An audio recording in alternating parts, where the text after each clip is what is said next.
Bonjour tout le monde, aujourd'hui dans ce petit tutoriel, on va juste continuer finalement avec notre projet. Aujourd'hui, on va faire que notre configuration va être beaucoup plus modulaire. Ensuite de ça, on va préparer Webpack, qui est un bundler. Je vais tout vous montrer comment ça marche. Ce qui va nous permettre de pouvoir utiliser React comme notre librairie pour le front-end. Fait que ici, qu'est-ce qu'on va faire avec le modulaire? C'est que mon plan, finalement, ici, c'est de juste mettre ce fichier-là, qui est déjà assez petit, mais le mettre beaucoup plus facile à scale, finalement, quand vous allez vouloir l'update.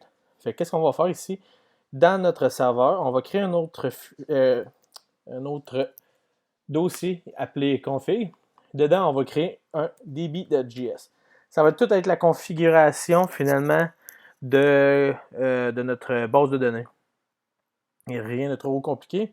Ce qu'on va faire, on va prendre Mongo ici, on va le mettre en haut de ce fichier, et on va prendre tout ce qui a rapport avec la base de données. Mais on va le mettre dans un export default, une fonction. On va y mettre dedans un conf, qui va être une configuration, et on va l'exporter comme ceci. Fait que là, on va juste mettre un peu plus beau indentation. Ici, qu'est-ce qu'on va faire? C'est, on va cut ceci. Ici, on va mettre dans le connect, on va mettre notre configuration qu'on va mettre dans notre export. Tout va faire son sens dans pas long. Ce que je veux qu'on fasse ici, en attendant, on va juste créer finalement notre Mongo conf, puis on va coller ce qu'on avait, comme ceci. Ensuite de ça, c'était pour la base de données. Vous allez tout voir dans un instant ce que ça va donner. Ensuite de ça, on va prendre nos middleware, qui est exemple ici body parser. On va créer dans notre config un fichier qu'on va appeler middleware. Et on va coller ce qu'on avait.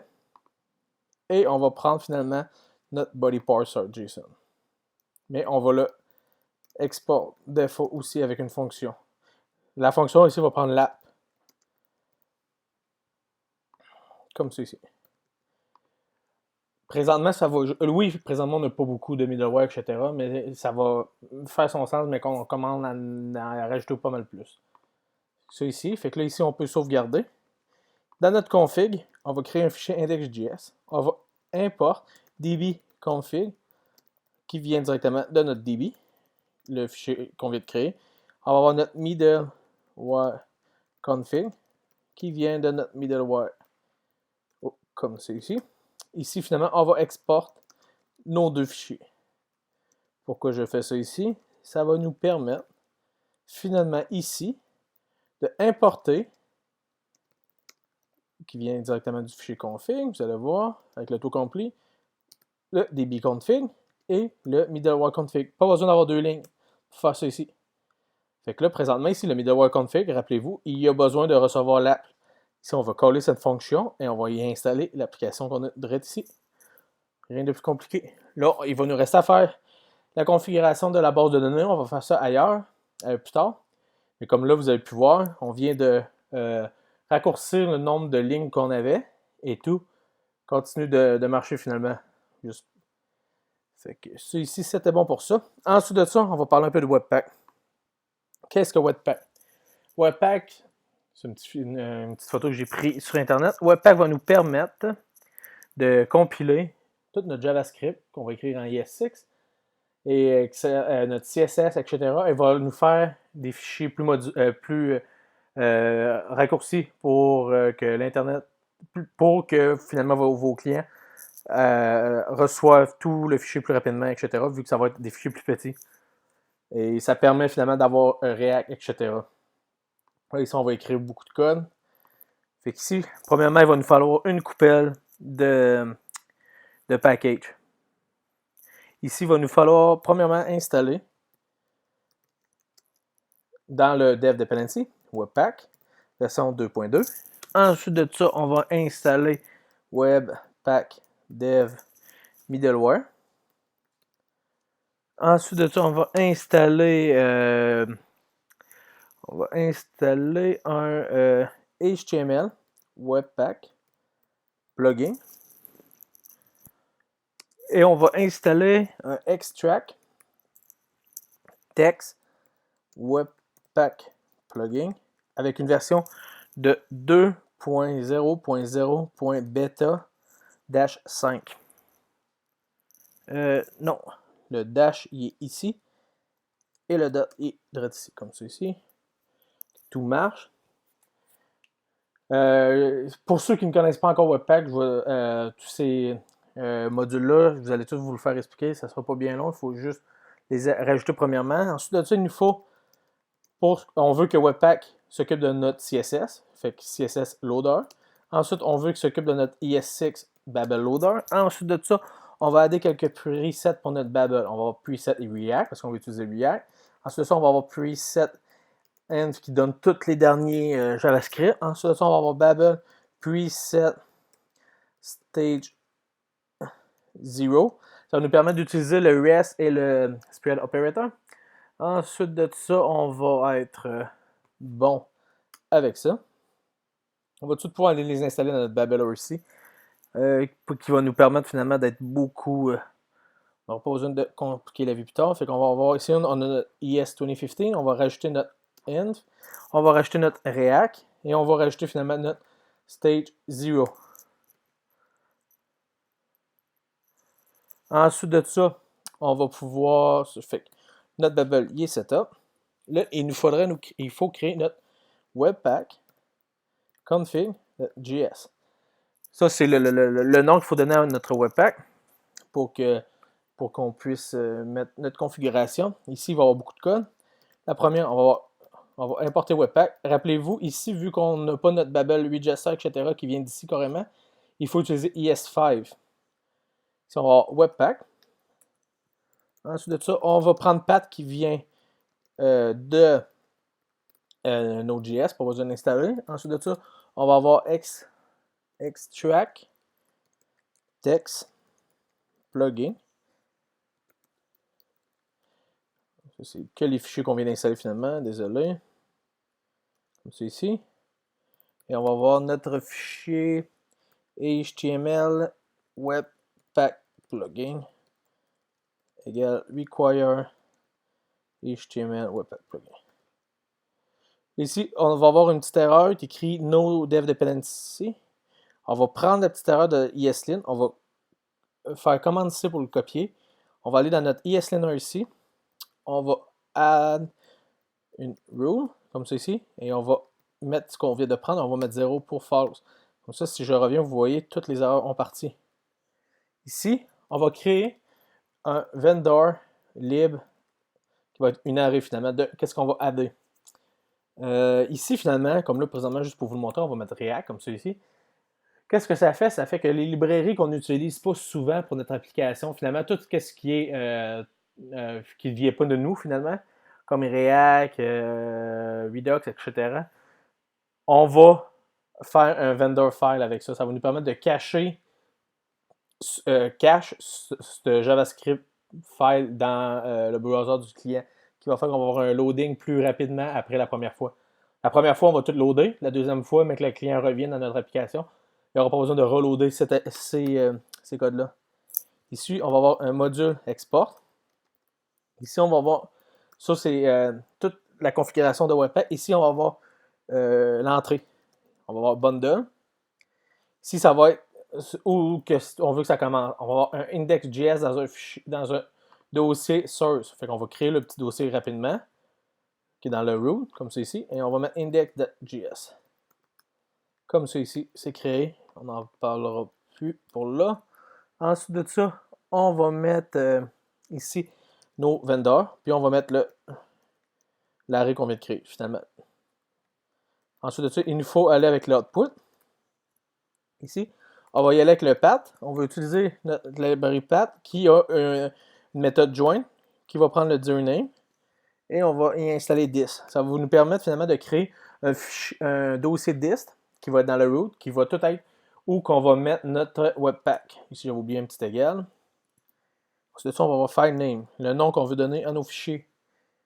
Ici, on va utiliser quelques variables. Name.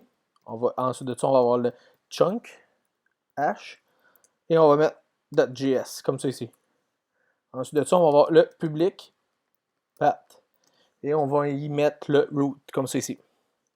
Ensuite de ça, ici, ça va nous prendre un module qui est un objet qui prend rule, des règles, et qui est une array, comme ça. C'est comme ça que maintenant Webpack 2 travaille. Ici, il va prendre, on va mettre use, on va mettre BabelLoader. Ça va être pour notre JavaScript.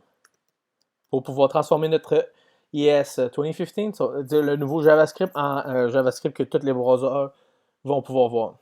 Ensuite de ça, on va avoir test. Et ici, c'est un peu de regex. On va mettre .js avec le $5, comme ceci. Et tout ce qui va être JavaScript va être loadé par ça. Mais on va exclure, juste pour être sûr, on va exclure le node module. On ne veut pas qu'il compare ce qu'il va y avoir dans nos modules, sinon ça n'aurait aucun sens après quand on a des dizaines de librairies. Ici, là, ça va être un peu plus touché, on va avoir un loader. Ici, ça va être tout ce qui va être rapport au CSS. On va avoir notre extract, text plugin, on va avoir extract, ce qui est une méthode. Et ici, notre loader, on va y mettre CSS loader. Ici, qu'est-ce que ça va faire? C'est que finalement, si on ne fait pas ça, puis qu'on y va avec notre CSS, Webpack va sûrement le compiler comme si ce serait un style. Fait que quand vous allez arriver finalement à inspecter vos éléments, vous allez tout avoir en inline style et non par des classes avec JavaScript, avec CSS. Puis ça va nous permettre extract text plugin, c'est que ça va nous permettre d'extracter ça et le transformer en CSS finalement. Ici, on va marquer test, encore comme tantôt, encore un peu de regex. Okay, CSS avec le $5 comme ceci. Ensuite de ça, ici, on va marquer plugin, qui va prendre un array. Ici, on va marquer new webpack. Ici, on va marquer define plugin. Cette méthode, qu'est-ce qu'elle va faire? C'est qu'elle va checker notre environnement finalement. Ici, on va marquer prod, env. Ça va checker finalement si notre node, env, il va le mettre en JSON, stringify. Il faut le mettre en string, production. Qu'est-ce que ça va faire? C'est que ça va mettre React en production. Si React n'est pas en production, il va tout avoir les consoles là, tous les petits commentaires que l'équipe de React y ont mis, etc. Tandis que si on fait ça avec le Define plugin comme ceci, mais qu'on met le -p dans Webpack, vous allez voir que nos fichiers vont être beaucoup, beaucoup, beaucoup plus petits. Et ça fait que plus performant. Ensuite de ça, ici, on va avoir New Webpack Optimize. Ici, on va avoir le Common Chunk plugin. Fait que ça, vous avez sûrement, les chunks sont direct ici. Qui est une autre méthode. Ici, on va donner un nom. On va mettre une array, on va mettre vendeur. Et manifeste. Qui est juste comme tout le monde les appelle. Ici, on va avoir HTML Webpack plugin. Qui prend finalement un template. Ça que ça va faire finalement, c'est que Webpack, mais qui nous bundle tout notre JavaScript, il va avoir des chiffres un peu bizarres avec les chunks, etc. Ça ne sera pas juste bundle.js, ça va être bundle avec peut-être une dizaine de chiffres. Puis ça serait vraiment long de toujours aller rechanger le nom dans notre index HTML, etc. Ça ici, qu'est-ce que Webpack va faire? C'est qu'il va prendre notre template qui vient directement de index HTML, que je vais créer tout de suite, dans notre source. On va créer un index HTML. Comme ceci. Il va prendre ce template-là et il va refaire avec ce que Webpack va lui donner. Et ici, dernière ligne de code, new extract, text plugin. Ça, c'est le nom finalement qu'on veut donner à notre style. On va l'appeler style CSS, comme ceci. Je sais, c'est beaucoup de code. N'inquiétez-vous pas, ça va être tout dans le repo. Vous allez pouvoir le copier. Ici, on a notre Webpack. On va setter up tout de suite React pour voir si Webpack va marcher. Fait qu'on va faire un coup de yarn add React DOM pour que ça marche. Ensuite de ça, dans notre dossier source ici, on va import React, on va import render qui vient de React DOM. Ensuite de ça, on va avoir ici, on va import app qui va venir de notre, vous allez voir, on va la créer, layout app. Et ensuite de ça, ici, il va seulement nous rester à faire, c'est de marquer, de faire qu'on render. Ici, on va mettre le app, le component. On va avoir document. .get element by ID app. Une autre petite erreur d'ESLint. ESLint ne comprend pas le document ici. Document is not defined. Comment ça, ESLint ne comprend pas qu'on est dans le browser? Qu'est-ce qu'on va faire? On va aller ici, ESLint. On va marquer environnement. Comme c'est ici, on va marquer browser, puis on va marquer true. Si je fais ça, puis que je reviens, le document disparaît. Là, il nous faut nous créer un dossier appelé layout. Dedans, on va appeler notre fichier app. Dans celui-là, ça va être un petit stateless component, comme ça ici, avec un petit h1 qu'on va dire hello. Rien de trop compliqué. Ici, c'est une fonction qui finalement nous retourne un h1 avec hello. Rien de plus compliqué que ça. Ça va sûrement s'en venir. 2 secondes. Ouais, petite erreur. Ici, il nous reste à créer notre index HTML.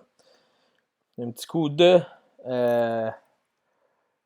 emmet qui nous fait qu'on peut créer plus vite. Ici, on va marquer short URL, comme c'est ici. Et ensuite de ça, on va rajouter notre app ID qui nous permet, avec notre index ici, de commencer avec React. On va aller voir si ça marche.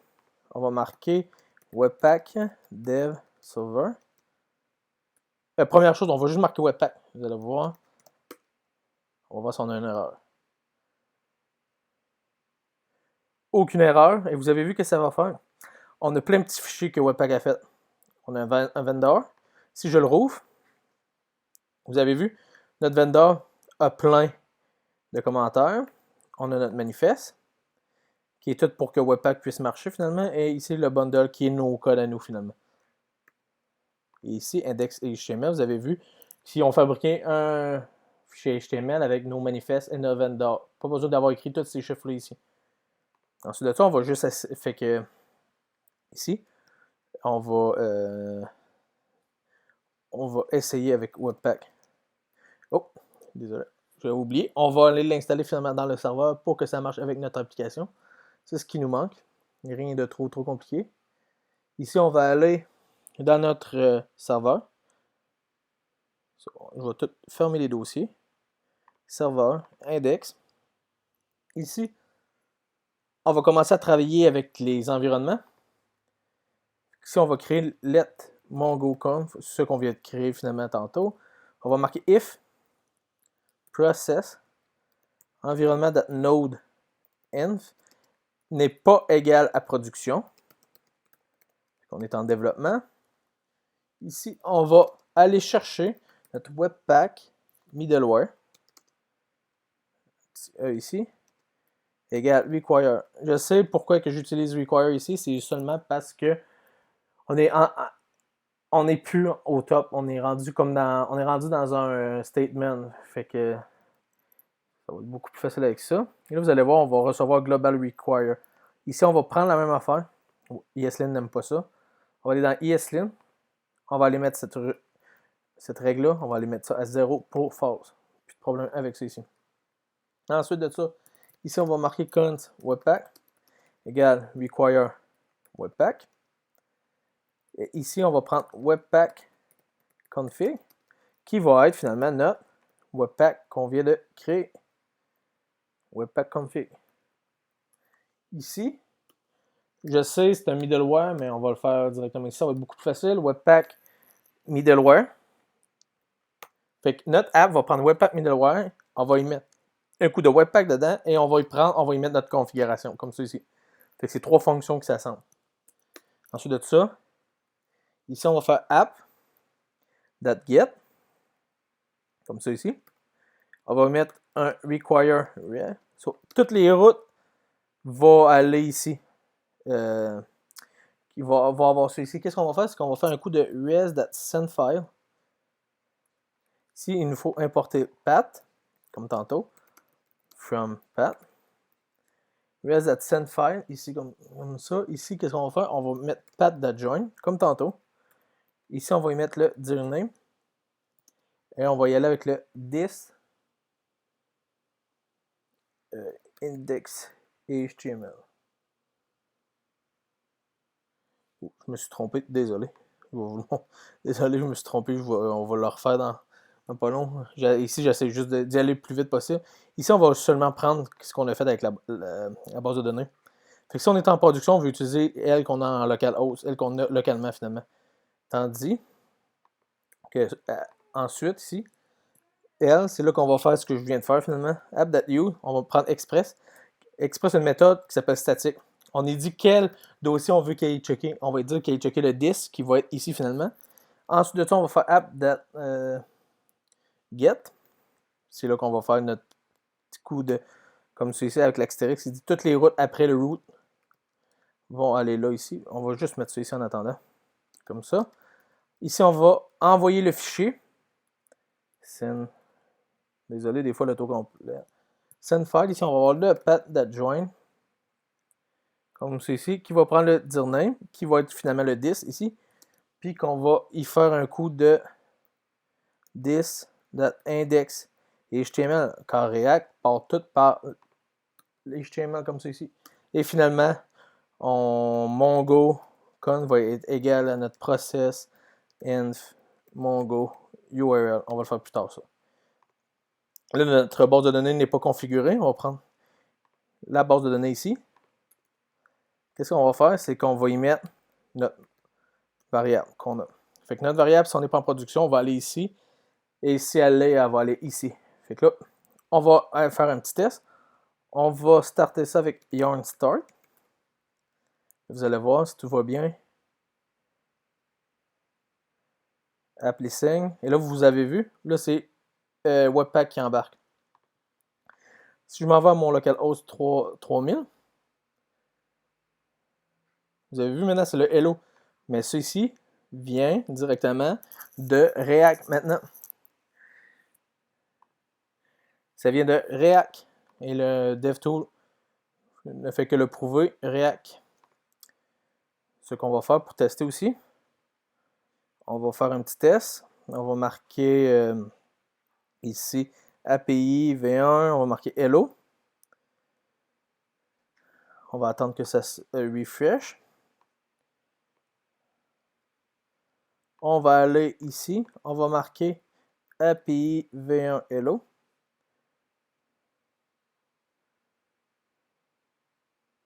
Et là, vous avez vu Hello World. Tout marche présentement, le serveur marche, etc. On va juste faire un petit coup de CSS pour voir si ça marche. On va créer un fichier style CSS. Et dedans, on va marquer un petit body avec un background color, fait qu'un BGC. On va marquer rouge en attendant. Comme ça. Si je refresh, dans notre app,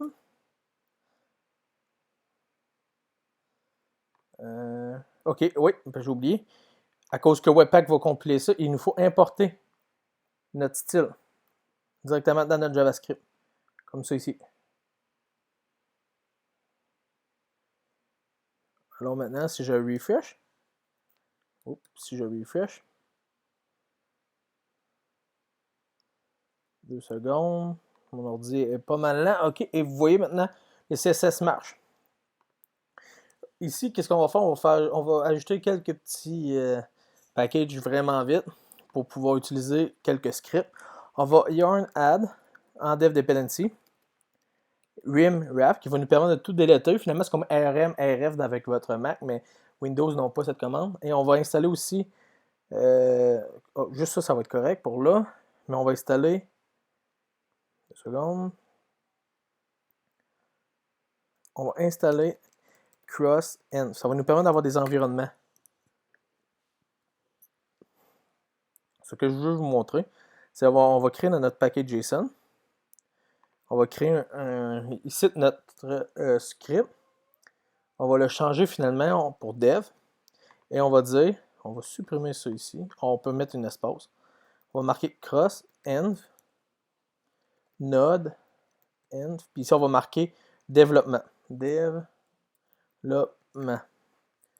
Qui va faire sur node. Fait que ici, on va être en développement. Ensuite de ça, on va faire une autre script qui va s'appeler clean. Qui va faire finalement, qui va supprimer tout ce qu'on a dans notre disk folder. Et on va faire un qui va s'appeler build. Qui va être finalement cross-env, node, environnement, production.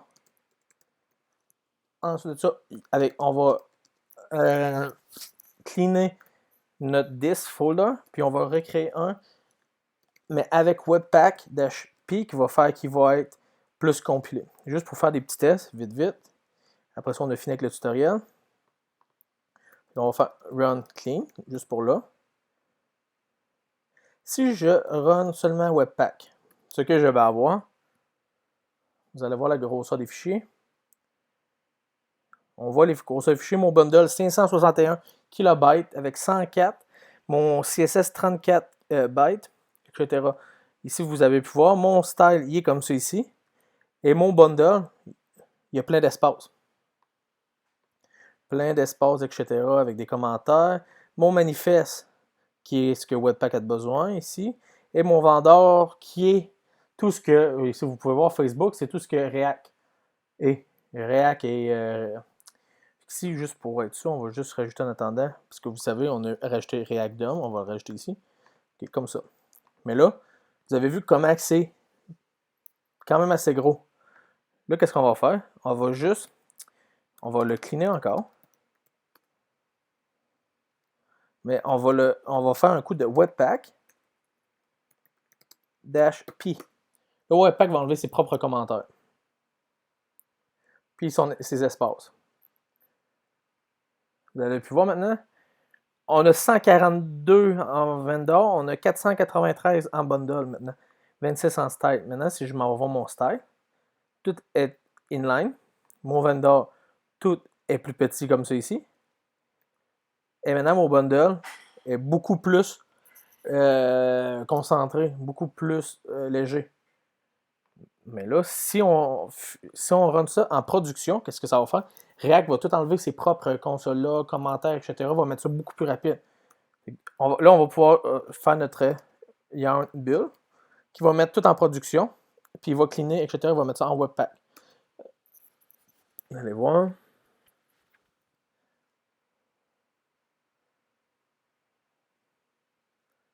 Maintenant, ce que ça nous donne, 142, 496, 1.43, 26. Et maintenant, si on va voir notre vendor, tout inline, comme ça ici. Puis encore notre bundle, tout va être en production, prêt à être travaillé avec. Fait que vous avez pu voir aujourd'hui, on a tout setupé, tout ce qui est avec Webpack. On a mis React pour commencer, etc. Et ensuite, on a setup notre serveur avec tout ça. Et on a finalement mis tout notre serveur modulaire. J'espère que vous avez appris quelque chose. J'espère que pour ceux qui n'avaient jamais touché à Webpack, ça va vous intéresser de regarder ça. Et pour ceux qui avaient touché à Webpack mais qui ne comprenaient pas tout ce que Webpack faisait, ça va vous donner une petite idée. J'espère que vous avez très apprécié la vidéo. Faites-moi le savoir si vous avez des questions. N'hésitez pas à ajouter un commentaire. Et on se voit à la prochaine. Salut!